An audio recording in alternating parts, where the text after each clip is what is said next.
Hello, and welcome to Central Booking, where writers and readers are the authority. I'm your host, John Valeri. Hello, boys and ghouls, and welcome to the Halloween Spooktacular. On today's episode of Central Booking, three esteemed authors are stepping into my virtual elevator to talk about their creeptastic new books and to offer up some spooky season recommendations of their own. Emily Arsenault grew up in Cheshire, Connecticut, and now makes her home in Shelburne Falls, Massachusetts. A critically acclaimed author of suspense novels for both adults and teens, her most recent book, When All the Girls Are Sleeping, is a YA thriller that explores prep school hauntings both real and imagined. Meg Cabot cautioned, "Don't read this book at night. Every word will chill and thrill you, and ultimately keep you racing to turn pages until you reach the very satisfying end." Goldie Maldovsky was born in Lima, Peru, and grew up in Brooklyn, where she still makes her home. The New York Times bestselling author of the YA thrillers Kill the Boy Band and No Good Deed, her newest is the Mary Shelley Club, about a group of high school pranksters whose fear tests turned downright deadly. Publishers Weekly awarded the book a starred review, noting, "This twisty tour de force is at once a gripping teen melodrama, an incisive meditation on fear, and a love letter to horror in the genre's tropes." A Connecticut native, Lorien Lawrence is not only a writer, but a middle school English teacher. Her middle grade series, Fright Watch, features the popular titles The Stitchers and The Collectors, starring 13-year-old Quinn Parker and her neighbor Mike, who must join forces to investigate their otherworldly neighbors. The master of horror himself, Stephen King, gave The Stitchers a rave review, enthusing, "What a cool and wild ride. The chills come guaranteed. I loved the scares, but the heart of the story is the tough but tender partnership between Quinn and Mike." But there's nobody better to tell you about these stories than the authors themselves, so gather up your courage and a beverage of choice and get comfortable. And remember, you can't spell books without boo!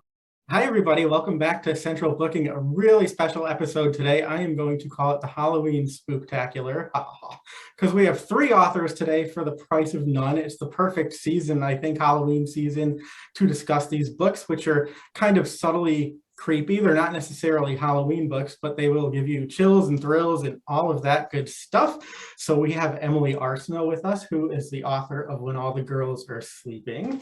See if I can manage to hold these books up without causing a calamity. We have Goldie Maldovsky, author of the Mary Shelley Club. And last but certainly not least, we have Lorien Lawrence, two books, The Collectors and The Stitchers in the Fright Watch series. The Collectors is book 2, and it just came out incredibly recently, so excited to talk about that tonight. Welcome to the show, everybody. Hey. Thank you for having us. It's my pleasure. I'm so glad you're all here, and my thanks to Emily for coming up with this idea. She said, maybe we should do something for Halloween, and I was like, all right, it's Halloween, let's do something. And here we are. So first question, I'm going to say we're going to step into our virtual elevator, and you get to give me the elevator pitch for your book on the way down to the bowels of you know where. So I'm going to start with you, Goldie. Can you give us the quick pitch for the Mary Shelley Club? Sure. The Mary Shelley Club follows a girl named Rachel Chavez as she goes to a new elite high school in the Upper East Side of New York City. She gets involved in a secret society called the Mary Shelley Club. They're obsessed with horror movies, but they also play a sinister game where they play pranks on people. The pranks escalate, there's a body count, and there's also a loose masked madman. That was very good. You've done this before. All right, so Emily, I am going to come to you next. If you can tell us about When All the Girls Are Sleeping. Sure. When All the Girls Are Sleeping is a psychological suspense ghost story that takes place at an all-girls boarding school where one of the dorms is haunted. And the main character, Haley, is investigating, well, her a good friend of hers died a year before in this dormitory. So she's not only taking a second look at her friend's death, but also at all of these ghost stories that kind of swirl around this building that have been swirling around this building for about a century, because the more she digs, the more she thinks the two things might be connected. Most excellent. And Lorien, if you'd like to tell us about The Collectors. So The Collectors picks up right where the Stitchers leaves off, and it is Quinn and Mike again, and they have new neighbors. So they, spoiler, defeat the neighbors, the baddies in the Stitchers, and now they have a new problem. And these are women who seem a bit otherworldly. They are always dressed in white, and they are a bit cultish, bit culty, and they are trying to kind of lure one of their best friends in. And so Quinn has suspicions as to who they really are and what their real intentions are. Mike doesn't believe her at first, and together they kind of figure out what's really going on to try and save their friend. Terrific. I should tell people too, like if you read those books, you will feel better about your own neighbors. At least I do. So I'm going to stay with you for a minute, Lorien, if you don't mind. And I have to say that I love that, you know, your characters live on Goody Lane where just terrible, bad things happen. But one thing that all of these books have in common is that your protagonists all have a trauma or traumas in their past, and that sort of motivates their actions. So I'm wondering if you can tell us a bit about what that is for Quinn Parker, who is 13 years old. Quinn is dealing with grief. She lost her father a year before the Stitchers starts, and that is a big motivation for wanting to investigate her neighbors, the oldies, in book one, because her dad was like super suspicious of them and trying to figure out why they didn't age, etc. And so she kind of feels like it's picking up where he left off so that she can still feel connected to him. In book two, you see her grief, I would say, even more. I wrote these books right after losing my own father. I was not 13 years old, and that grief as an adult was so all-consuming and crushing that I, as a teacher, I see it in my students, and I kind of wanted to just, you know, show her on that journey of what it looks like a year later, 2 years later, etc. So yeah, the real life trauma is losing her father and kind of figuring out her new normal in her day-to-day and trying to remember him in this weird, bizarre, supernatural way, but still feel connected to him. Sure. Thank you for sharing that. I know that's very personal, but I think the grief is so well done, and so many, you know, children do suffer those kinds of losses, and it's not always represented in fiction, but I think that was, you know, so well done. It definitely stuck with me, so I appreciate you sharing that. And I am going to come to you next, Goldie, if you can tell us a bit more about Rachel and what she survived and sort of how that plays into the Mary Shelley Club. Yeah, the book starts with a prologue that tells you what happened a year before. And it kind of starts with the quintessential kind of slasher final girl moment that you typically see in like teen slasher movies, where there's a masked man, there's a home invasion in her home, and the prologue ends in the moment where her and the masked man kind of, you know, collide, and you don't really know what happened next. But I always thought it was kind of interesting where all those movies leave off on a scene like that, where she survives and that's how it ends and she's triumphant. I wanted to start the book after that moment to see like what happens when a character does survive an attack like that, and like how does she process that trauma. Like, you don't just become a normal person after that happens, you know, like she feels like a freak, other people see her as a freak, and what kind of story happens to a character like that once the trauma has already occurred. I mean, there's going to be more trauma, obviously. Of course. I loved it, though. It drew me right in. It was, you know, it had sort of Scream vibes, so I knew that I was like all in at that moment. But, you know, at least at the beginning, she has a better fate than Drew Barrymore. So, you know, not a spoiler. You just told us as much. Yeah. So let me ask you, Emily, because your character, Haley, is interesting because she sort of has some turmoil, you know, from her childhood that plays into the book, and then also some regrets about her friendship with Taylor, who goes out the window, you know, either by accident or by somebody's will to do that to her. So I'm wondering if you can talk about sort of the double-fold trauma in your book. Sure. I mean, as you point out, obviously my character Haley has the more recent trauma of her friend dying, and that's sort of the main motivator of her investigating. But as she goes on, as the reader gets to know her better, you see that she kind of already arrived at this school kind of emotionally damaged, and it was her friendship with Taylor, while it was a toxic friendship, it kind of helped her stay afloat. It sort of helped her in a way recover from some things that had occurred before she got to the school. So she has a lot of guilt, not only about how Taylor died, because they had kind of a friend breakup right before she died, or a few weeks before. So she has some questions about how she could have helped, but she also just kind of has guilt about how the way their friendship was to begin with. And this is kind of a theme I write about a lot, is like emotional survival in adolescence. Like you're usually just trying to get by emotionally, and sort of the difficult like relationships you might get into as a result, or kind of misguided decisions that just keep coming back to haunt you over and over again. So I often like to have that double haunting, the psychological haunting along with maybe some ghostly haunting. Sure. Yeah, reading your book, I mean, I thought that high school was traumatic. And then I was like, well, it's nothing in comparison to what your characters suffer through.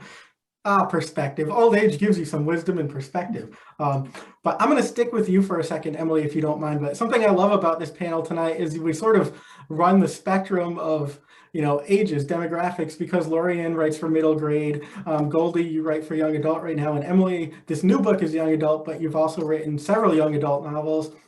So I wanted to ask you about, how the specific audience you're writing for influences your approach to storytelling, both in terms of themes and also what you're able to show on the page. And I figured Emily would be a good place to start because you can talk about writing young adult versus for an adult audience.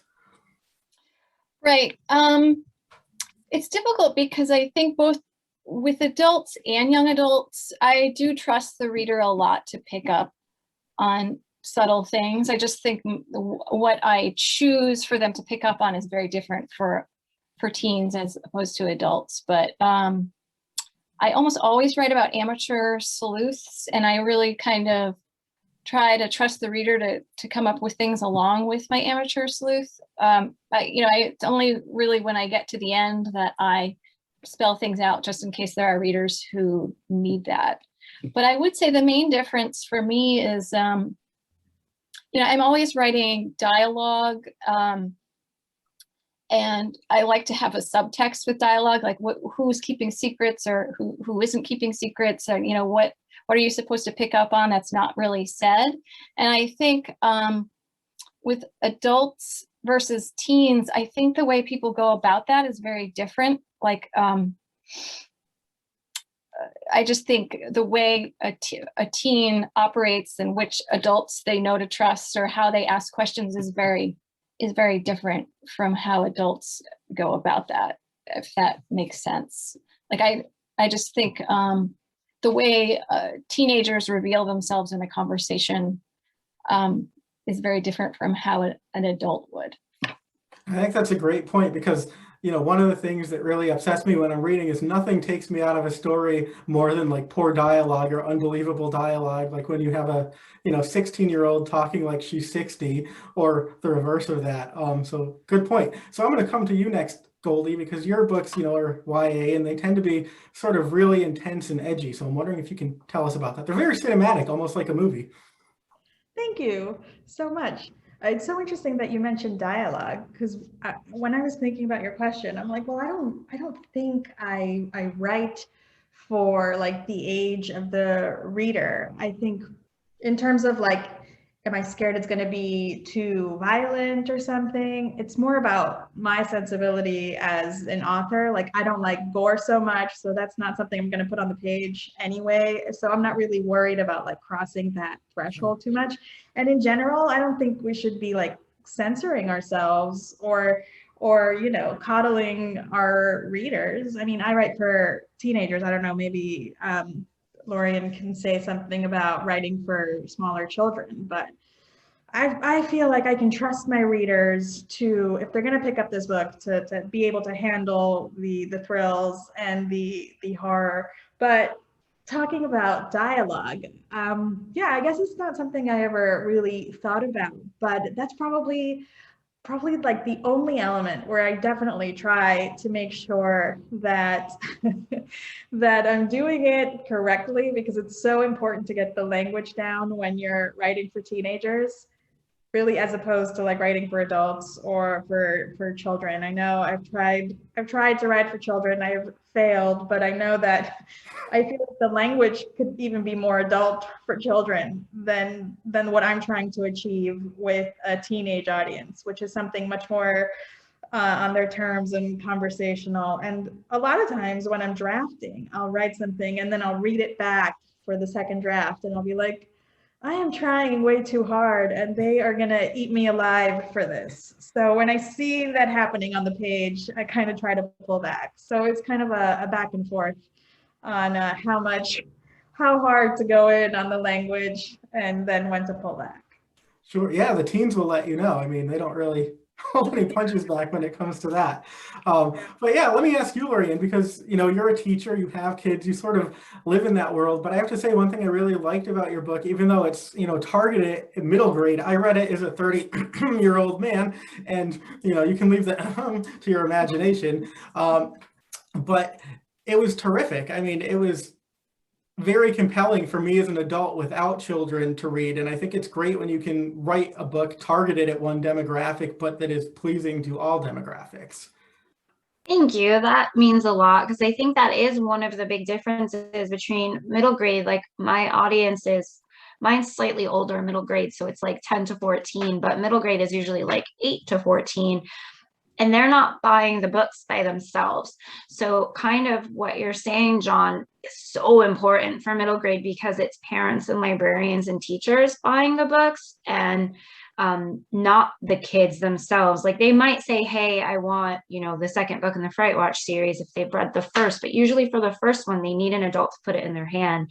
So you kind of do have to please both worlds. You have to please the kids and the adults. And one thing that I have kind of noticed about middle grade horror specifically is that unlike YA, and you both, Emily and Goldie, can correct me, but from what I see just as a reader and as a teacher, middle grade is a little more hopeful. Like, the ending is going to be okay. The kid is going to be okay. When you start the book, there's like that safety, that hopefulness that, okay, I know they're going to defeat the monster or get out of this haunted house or whatever the problem is. I just don't know how. And that's kind of why kids read middle grade in that way. Whereas in young adult, you don't always know, or adult especially, you don't know if they're going to be okay or at what expense is going to kind of take out of them. And I like both for both of those reasons. I love young adult and adult horror because of that unexpected, like you really don't know. So when you find out, it's electric. And I also love writing for children, younger children, because there is that comfort. It's kind of like a warm and cozy blanket for adults who read middle grade. And for kids, it just feels a bit safe, even when they're scared. Yeah, I kind of like it because I read all across the spectrum. And so, I read Goldie's book and then I read your book, and they sort of balance each other out, which is nice. I kind of like a chaser. Yeah, totally. It's like, all right, things might be okay. Sidebar, I'm just reminded of a tweet that I saw that I still think about, which is the monster in a children's book is usually the best friend, and the monster in a young adult book is like someone you end up killing, and then the monster in an adult book is the lover. Oh, that's great. That's amazing. I never heard that, but that's so true. It made so much sense to me when I read it.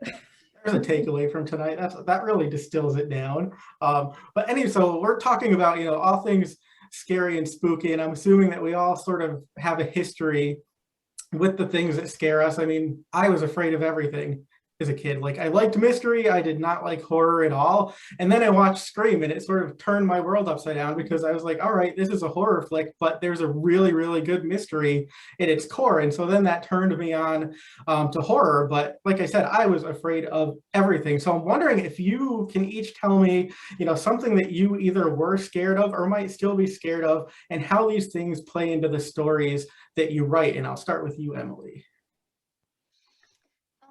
I have two very different answers to that question. One, I mean, I'm scared of all of the typical things. Like, I am kind of scared of ghosts. And as I think you might know or remember, that sometimes has played very directly into what I write. This isn't my first ghost story. And my first was about kind of about this house I'm talking from that sometimes feels haunted to me, but because it's sort of an older house in Massachusetts. But I was thinking about this, and something that scares me that played very much into When All the Girls Are Sleeping is this idea that we don't change and that we're just sort of stuck with ourselves like forever, like just this different versions of the same self. And just to kind of clarify that, a therapist that that we know that's sort of a family friend was telling us once that she thought that in her experience,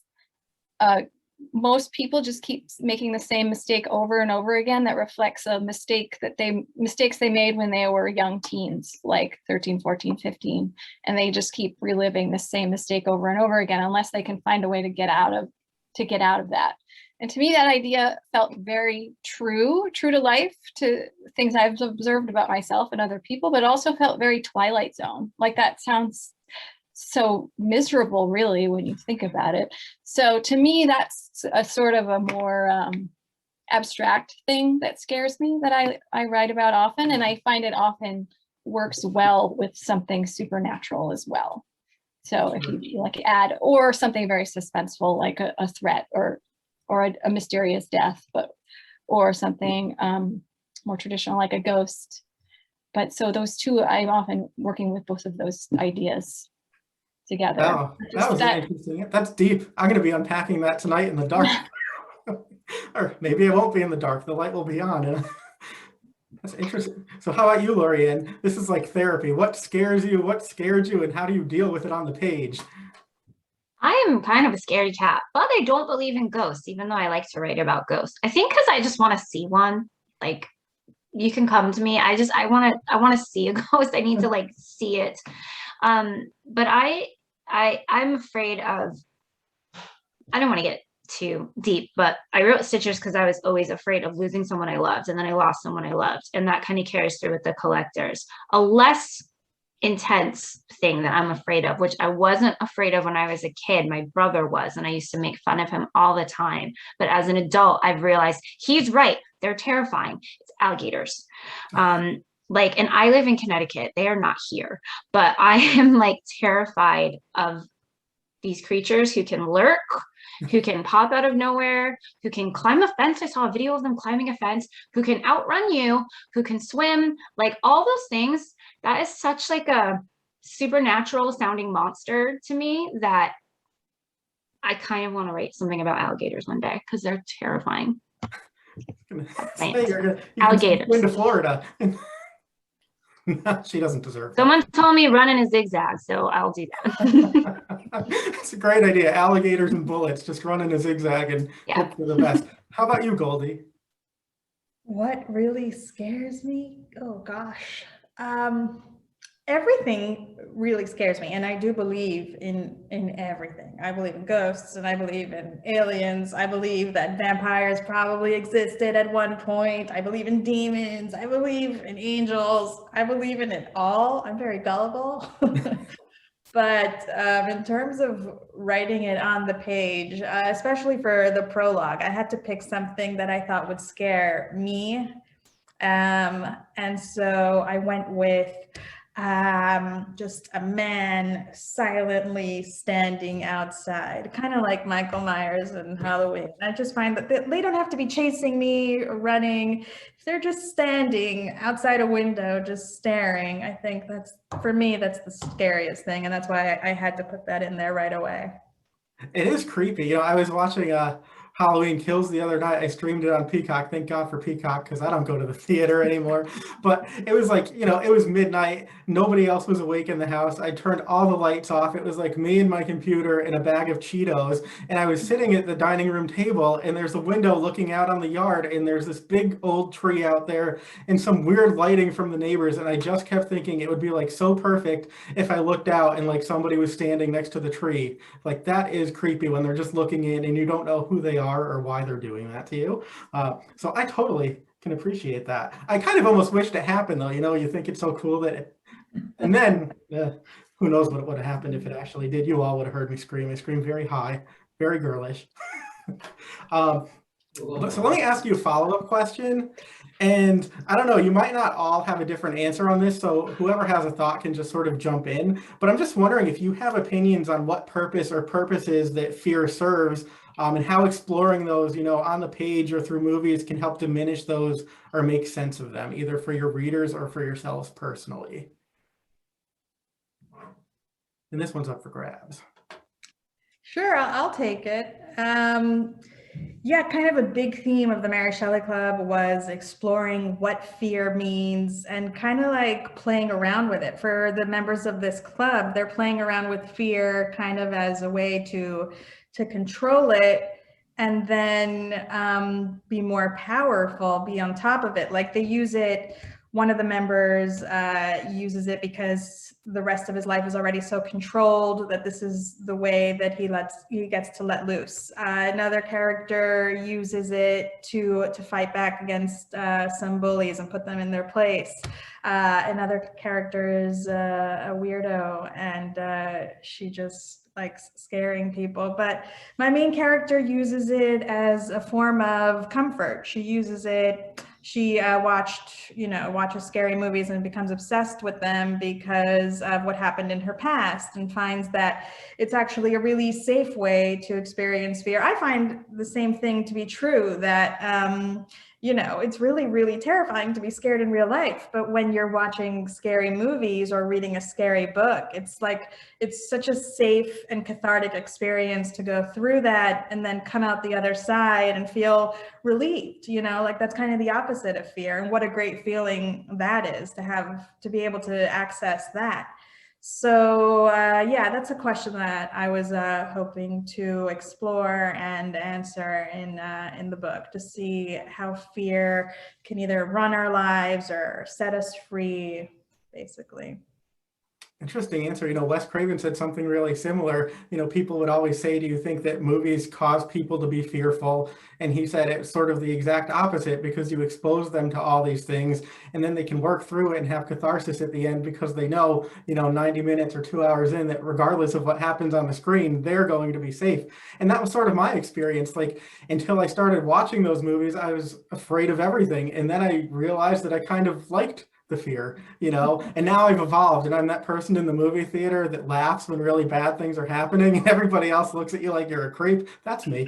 But anyway, so Lorien or Emily, do you? I love laughing after a good scare. It's the best feeling. Talk about catharsis. But Lorien or Emily, did either of you have anything you want to add to that? Yeah, I think that cathartic comes in different forms for different people.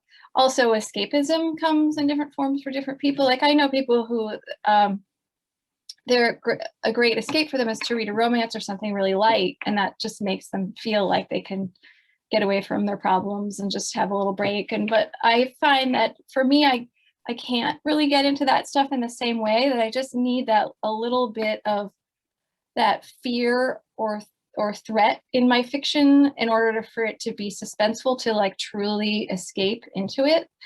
And I just think it's a different aesthetic for different people. Like, I've observed about my daughter, she really just wants to read about stories about courageous people or dragons or things like that. She would never want to read a ghost story. She's okay with violence, but and then my husband's taste is a little different, is not as dark as mine either. There's just some of us just need a little bit of the fear suspense to really get that escape experience, I think, in our reading. So it might just be a reflection of just how we're different as readers. Sure.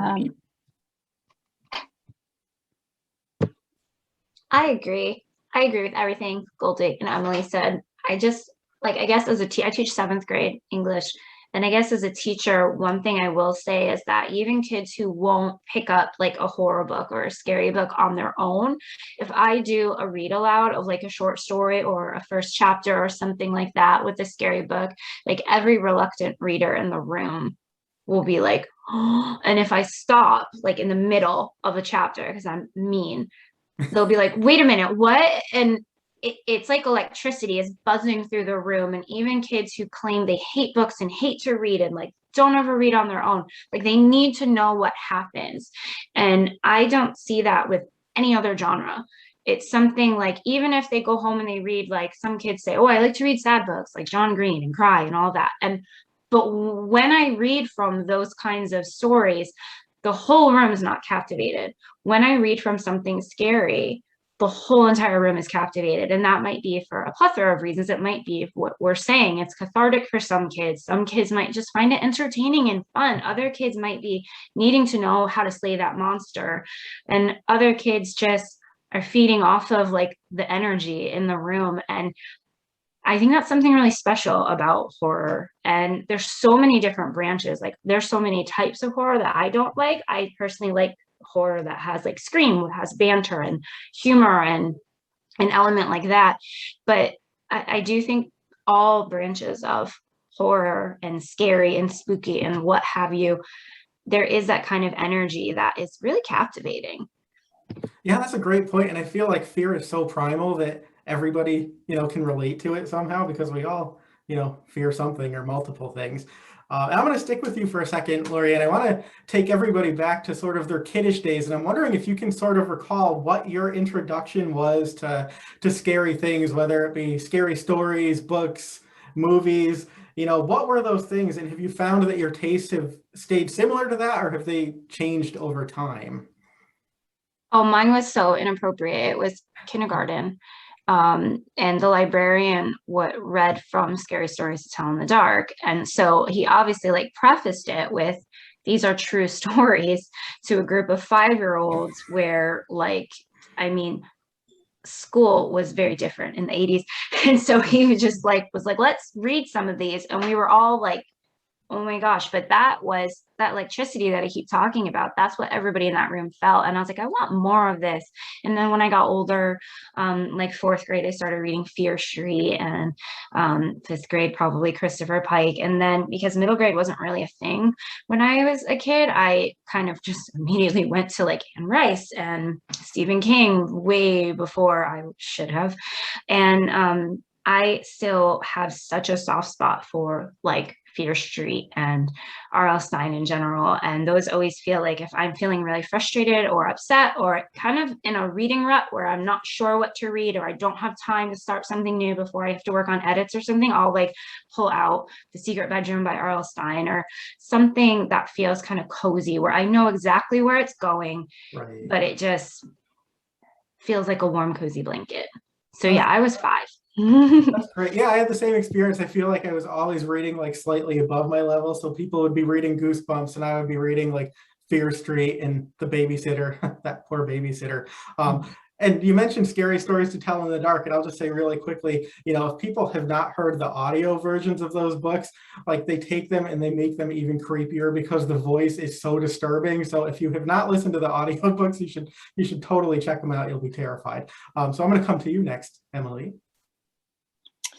I think that the first time I really started to love ghost stories was when I was around 10-ish, and there were books like Wait Till Helen Comes. I don't know if anyone else remembers that, or The Dollhouse Murders. I feel like there were a lot of books like that in the 80s, where it was, in a way, I mean, it was a kid, usually a kid sleuth. A kid finds himself in a haunted situation and has to do that traditional thing of put the ghost to rest, like figure out what secret needs to be revealed for the ghost to feel at peace. And I really loved stories like that. And then I eventually graduated to things like Amityville Horror, where I really wanted to read about something that was potentially a real ghost story, when I was maybe about 12, or, felt like I was too old for the kids' books. And then in junior high, or no, in high school and college, I was kind of a snob. Like, I didn't read that kind of thing. And it was only as I got a little older, like, 'cause I was just read a lot of literary fiction and thought I was going to be that kind of writer. And that totally actually doesn't work for me at all to be that type of writer. But that as I got older, I kind of rediscovered that this is what I truly love to read. This is really my best comfort read, is stuff with ghosts and suspense, or maybe a little element of something else paranormal happening. So I'm always kind of chasing that, like, that kind of reading experience that I had as a kid, as 11 or 12, where I would read it for the whole weekend. And, that just sort of pure cozy ghost story experience. I've come to things like Sarah Waters' The Little Stranger. I really loved, like, that would be an example of an adult book that I felt like I had the same experience with. Jennifer McMahon kind of provides that experience for me. So I feel like I've come back to that kind of story as an adult. Sure. How about you, Goldie? I can't remember like how old I really was, but I know that I was really, really young, maybe like 6 or 7. And I was watching movies like The Exorcist or The Omen. And now that I think about it, like maybe I was attracted to those movies because they did star little children, and maybe I just thought maybe this is a kid's movie. But I ended up really liking them. And I also think there's this feeling, it's kind of like what Lorien was talking about, where there is like an electric buzz happening, and it's kind of a communal feeling where it's like kind of like the only art form really that you can really enjoy with all those people around you, and it's just such a basic feeling that you're all experiencing together at the same time. So like I really enjoyed bonding with my older sister, watching those movies and just like grabbing each other, and like, it's like a real intimacy that you're sharing with someone. And as a reluctant reader, actually, she introduced me to she had a collection of Christopher Pike books. So that's like basically the only things that I actually ever really read as a teenager. Sure. So. Yeah, those were terrifying. Like those were like R.L. Stein bumped up to another level. Really bad things happened in Christopher Pike books. Great 80s fashion. Yeah, absolutely. So let me stick with you for a minute. We're in spooky season and everybody's sort of looking for recommendations, and I think we're all sort of chasing that thrill. And I think the more you read and the older you get, the harder it is to find that again. And then when you do, you can really appreciate it. So I'm wondering, and this will be a twofold question, what would you recommend, to people who are looking for a good scare? It doesn't have to be a book. It can be, movies, podcasts, TV, whatever. But I'm going to ask you, one for fans specific of your book, something that you would say is similar to the Mary Shelley Club, but then also just based on, I'm assuming, you don't just read YA, you read and watch, other things. So there are other things that you personally enjoy that you would recommend, to whatever, age group you want to speak to. Okay, for people who read and liked the Mary Shelley Club, I would say I would recommend the throwback 90s teen horror movies. I was really inspired by things like Scream and Urban Legend and like Disturbing Behavior and The Faculty, just, good movies, and also B movies that weren't really so great, but they really have this great wit and teenageness that I wanted to convey. As for other recs, I know when I was writing the Mary Shelley Club and I was trying to come up with good scary stories and also trying to see good storytelling, I found this subreddit called No Sleep. And it's just people conveying like real scary stories that happened to them, supposedly. Wow. And I found that really, really terrifying and really fun to read about. Just there are some good, like Google like the best no sleep Reddit stories, and you'll find some really good, not fiction, but really good storytelling. Wow. I have not heard of that, and dare I? I'll be emailing you next week. I haven't slept a wink. Thank you. How about you, Emily? For something similar, I might say Katrina Lino's Horrid. There's some similar themes and some ghostly stuff. That there's some similarities. Maybe also trying to remember the name of. Riley Sager's Home Before Dark has a similar appeal, this haunted building.